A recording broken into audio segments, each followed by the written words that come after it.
कभी कभी कमलनाथ जो बीजेपी में शामिल हो सकते हैं, इस तरह की खबरें जो हैं वो बहुत ज्यादा उड़ रही हैं। हालांकि कांग्रेस जो है वो उम्मीद तो यहां पर छोड़ती भी नजर नहीं आ रही है। कांग्रेस का कहना है कि ऐसा कुछ भी नहीं है, सब कुछ पार्टी में ठीक चल रहा है। तो अपनी चर्चा को शुरू करते हैं। हमारे साथ तमाम मेहमान जो है वो यहाँ पर जुड़ गए हैं। बीजेपी से हमारे साथ अनिल गोयल जी जुड़ गए हैं, अभिषेक चौधरी हमारे साथ कांग्रेस के प्रवक्ता और नीरज राय जी राजनीतिक विश्लेषक हमारे साथ यहाँ पर जुड़े हुए हैं।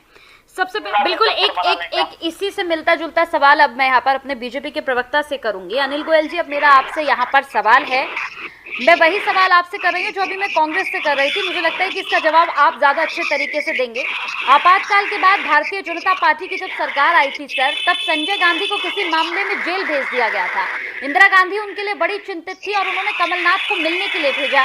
वहां जाने के बाद कमलनाथ ने लड़ाई कर ली और अवमानना के मामले में वो भी जेल में चले गए। मान देखिए रिश्ता कितना गहरा है उनका। बीजेपी जब से सर पॉलिटिक्स में आई है तब से कांग्रेस मुक्त तो चिल्लाती रहती है, लेकिन कांग्रेस मुक्त नहीं बल्कि कांग्रेस युक्त यहाँ पर नजर आ रहा है। क्या कहेंगे? कंचन जी, अगर मेरी आवाज आपके पास क्लियर आ रही हो तो जी बोलिए। सवाल ये है कि कांग्रेस एक डूबती हुई नाव है। और आप बीजेपी वाले क्या कर रहे हैं? उनकी सवारियों को उतारने का काम कर रहे हैं क्या? कंचन जी, हाँ, मेरा सिर्फ ये कहना है, भारतीय जनता पार्टी की नीतियों में जो विश्वास करता है, भारतीय जनता पार्टी के साथ देश की सेवा में कंधे से कंधा मिलाकर के जो काम करना चाहता है, जो देश की सेवा करना चाहता है, भारतीय जनता पार्टी में हमेशा उसका स्वागत रहा है। आ रही हूँ नीरज जी। सही बात ये है हाँ, कि अगर कोई भी व्यक्ति हाँ, उसका अपनी पार्टी में दम घुट रहा है हाँ, और वो देश की सेवा करना चाहता है, वो भारतीय जनता पार्टी के साथ मिलकर के काम करना चाहता है और वो कोई एप्लीकेशन या प्रार्थना पत्र या रिकमेंडेशन भेजता है, तो भारतीय जनता पार्टी उस पर सहानुभूति पूर्वक विचार करती है और सहानुभूति पूर्वक विचार करके फिर उस पर फैसला लेती है। हाँ, हम देश के लिए काम कर रहे हैं, ठीक है, हम किसी व्यक्ति विशेष के लिए काम नहीं कर रहे हैं, हम किसी इस पर जवाब ले लेते हैं। ठीक है गोयल जी, इस पर यहाँ पर आपको जवाब देना है, लेकिन उससे पहले एक छोटा सा सवाल मेरा आपसे है। गोयल जी, आवाज मिल रही है मेरी? हाँ जी हाँ। एक छोटा सा सवाल सर, क्या बीजेपी ने लिस्ट बना रखी है कांग्रेस की एक अच्छी खासी? कौन कौन आपको चाहिए, किस किस को विचारधारा आपकी समझ में नहीं आ रही है? क्योंकि अभी हवाई चल रही हैं, लेकिन आपके बीजेपी के तमाम नेताओं के बयान ये सामने आ रहे हैं कि अगर कमलनाथ जी आना चाहते हैं तो उनके लिए रास्ते खुले हैं, उनके लिए दरवाजे खुले हैं। उन्हें अगर हमारी विचारधारा इतनी अच्छी लग रही है तो वो बीजेपी में आ जाए। ये कांग्रेस युक्त करना चाहते हैं कि अपनी पार्टी को कांग्रेस मुक्त के बजाय? कंचन जी, मैं आपकी बात पूरी सुन नहीं पाया। हाँ, लेकिन मेरा चलिए छोटा सा सवाल मैं दोहरा देती हूँ। बीजेपी पार्टी को कांग्रेस मुक्त, बीजेपी, मेरी आवाज आपको मिल रही है गोयल जी? हाँ, अब मिल रही है। कांग्रेस पार्टी को यहाँ, सॉरी माफ कीजिएगा, ये आप बीजेपी की पार्टी को कांग्रेस युक्त पार्टी बनाना चाह रहे हैं क्या? नहीं, कांग्रेस युक्त पार्टी बनाना नहीं चाह रहे। हम तो निश्चित तौर पर परिवारवाद के खिलाफ हैं। जो लोग परिवारवाद से त्रस्त होकर के भारतीय जनता पार्टी की नीतियों में के अनुसार चलना चाहते हैं, देश की सेवा करना चाहते हैं, उनका बिल्कुल हमेशा स्वागत है। और ये सही मायनों में कांग्रेस, भारतीय जनता पार्टी नहीं, कांग्रेस के नेता मिलन देवड़ा शिवसेना में भी तो कांग्रेस छोड़ करके शिवसेना में गए हैं। निश्चित तौर पर कांग्रेस में भगदड़ मच रही है, कांग्रेस में लोगों का भविष्य नहीं है। कांग्रेस में ये देखा ही सिर्फ एक परिवार की चमचागिरी करने के अलावा कुछ नहीं है। और इनके आचार्य जो कृष्ण, क्या नाम थे जो दाढ़ी वाले थे, मैं नाम भूल गया उनका, भाई प्रमोद कृष्णन। हाँ, आप उनको सुनो कि वो कहते हैं कि आज के दिन भी उनको राहुल गांधी से मिलने में 1-1 साल लग जाता है, जबकि प्रधानमंत्री से मिलना चाहते तो 2 या 3 या 4 दिन बाद नंबर आ जाता है। यानी जो पार्टी के महामंत्री सलाहकार के को भी नेता से मिल नहीं सकते, वो पूरी तरीके से कितने त्रस्त हैं कि निश्चित तौर पर जो अपनी बहन और अपनी माँ की इज्जत नहीं कर सकते, वो कैसे पार्टी चलाएंगे? जो डॉगी को बिस्कुट खिलाएंगे वो पार्टी कार्यकर्ताओं की चिंता करेंगे क्या? ये विरासत से मिली हुई चीज है, जिससे ये पूरी तरीके से पार्टी टूट के कगार पर है। ये अपनी पार्टी को नहीं संभाल पा रहे हैं, अपने गठबंधन को क्या संभालें? और जो लोग इनको भ्रष्टाचारी का आरोप लगा सत्यानाते, उनको ये अपने साथ गठबंधन करते हैं। जैसे केजरीवाल, आज आप इनके पार्टी भी टूट रही है, इनका गठबंधन नहीं टूट रहा है। आप ये बात मानेंगे कि चाहे उसने जम्मू कश्मीर में फारूक अब्दुल्ला हो, उसने इनसे मना कर दिया, ममता जी ने इनसे मना कर दिया, केजरीवाल ने कह दिया हम सारी सीटों पर लड़ रहे हैं, दिल्ली में एक सीट चाहिए तो ले लो, नहीं चाहिए तो मत ले लो। तो इनकी स्थिति है, ना तो इनका गठबंधन सुरक्षित है, ना इनकी पार्टी सुरक्षित है। ठीक है, अभिषेक जी जवाब दीजिए। ठीक है वो कमलनाथ से जुड़ा हुआ है। ठीक है गोयल जी, अब मेरा आपसे सवाल है सर, तमाम विपक्ष जो है वो इस वक्त ये आप पर आरोप लगाता है, बीजेपी पर आरोप लगाता है कि कहीं ना कहीं आप तमाम बड़े नेताओं को हाईजैक कर रहे हैं, एक षड्यंत्र रच रहे हैं और षड्यंत्र के तहत तमाम कांग्रेस के जो बड़े दिग्गज चेहरे हैं उन्हें अपनी ओर करने का काम कर रहे हैं।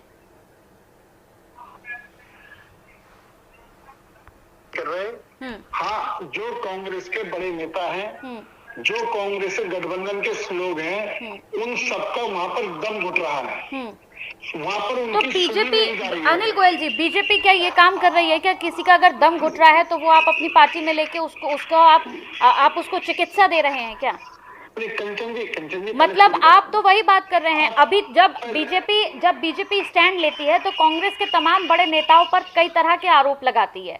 अब आप खुद ही बताइए, बिल्कुल अभी जैसे कांग्रेस के प्रवक्ता हैं और हमारे साथ राजनीतिक विश्लेषक हैं, उन्होंने भी एक यही सवाल पूछा कि जिन पर आरोप लगाते हैं जब वो आपकी पार्टी में आ जाते हैं तो फिर वो ठीक कैसे हो जाते हैं सर? कमलनाथ को लेकर भी तो कई आरोप बीजेपी की ओर से लगाए गए, मान लीजिए अगर आपकी पार्टी में आ जाते हैं तो बिल्कुल साफ सुथरे हो जाएंगे। कंचन जी, अपराधी है, जिसने गलत काम करें वो गलत काम करें, वो कभी ठीक नहीं होते।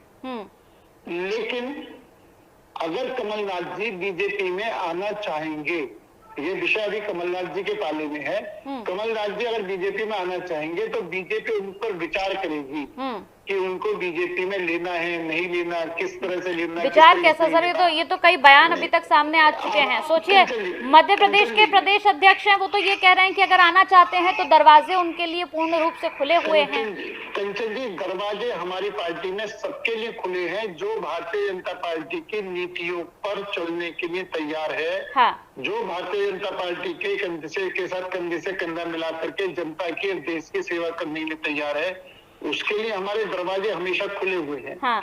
इसलिए एक बात। दूसरी बात, आपने ये बात लगाई कि जिनों पर आरोप, अगर किसी पर भी कोई भी भ्रष्टाचार में युक्त पाया जाता है, चाहे वो भारतीय जनता पार्टी का नेता है, चाहे कांग्रेस का नेता है, चाहे किसी भी पार्टी का नेता है, हाँ। किसी भी भ्रष्टाचारी को हम नहीं बख्शेंगे।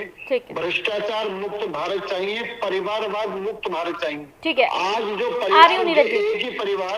एक ही परिवार पीढ़ी दर पीढ़ी वही परिवार एक पार्टी को चला रहा है, जिसका खमियाजा देश को उठाना पड़ रहा है। ठीक है। आज आप ये देखेंगे कि देश के अंदर जो देश की स्थिति है, आज देखें और आज से 10 साल पहले देखें। 10 साल पहले देश कहाँ खड़ा था, आज देश कहाँ खड़ा है, जनता ये देख रही है। आपके बारे में सुन नहीं पा। गोयल जी वो सवाल पूछ रहे हैं कि आप भ्रष्टाचारियों की बात कर रहे हैं, आपने कहा कि जो भी भ्रष्टाचार करता है या जो भी आरोप जिस पर लगते हैं, कोई भी अगर गलत कुछ करता है तो उसके खिलाफ कार्रवाई होती है। वो सीधा आपसे पूछ रहे हैं कि भ्रष्टाचार के कई आरोपी, जो कई बार मैं आपसे पूछ चुकी हूँ कि ऐसा नहीं है कि बीजेपी में भ्रष्टाचारी नहीं है या उनके ऊपर आरोप कभी नहीं लगे, जो भ्रष्टाचारी थे वो कई लोग बीजेपी में शामिल भी हुए हैं, क्या उन पर किसी तरह की कोई कार्रवाई हो पाई है अभी तक? अगर हो पाई है तो एक भी नाम अगर ऐसा है तो आप बताइए। मैं बड़ा स्पष्ट कह रहा हूँ, आरोप लगाना और भ्रष्टाचार सिद्ध होना दो में बहुत अंतर है। अब जैसे केजरीवाल ने आरोप कांग्रेस के ऊपर लगाया था, शीला दीक्षित पर लगाया था, पूरी कांग्रेस पर लगाया था, भ्रष्टाचार के आरोप उन्होंने लगाए थे, लेकिन आज कांग्रेस और केजरीवाल दोनों आपस में गठबंधन में शामिल है, क्योंकि आरोप लगाना और आरोप का सिद्ध होना दोनों बहुत बड़ा। अगर आप बता देंगे तो भाई आज के बाद में भ्रष्टाचार और भ्रष्टाचारियों के बारे में भाजपा कोई भी आरोपी भ्रष्टाचार सिद्ध करें, ये जो भी अपनी शिकायतें दर्ज कराएं, वहाँ पर तथ्य प्रस्तुत करें, तथ्य प्रस्तुत करके अगर वो भ्रष्टाचारी पाया जाता है, ठीक है, ठीक है, आप ठीक है, ठीक है, समय ठीक है, समय भाई जी जब आप बोल रहे थे मैं आवाज सुन रहा था, लेकिन बीच में बोलने की आदत तो बिल्कुल ठीक नहीं है ना। ये कोई शस्त्र चर्चा का पंथा नहीं है।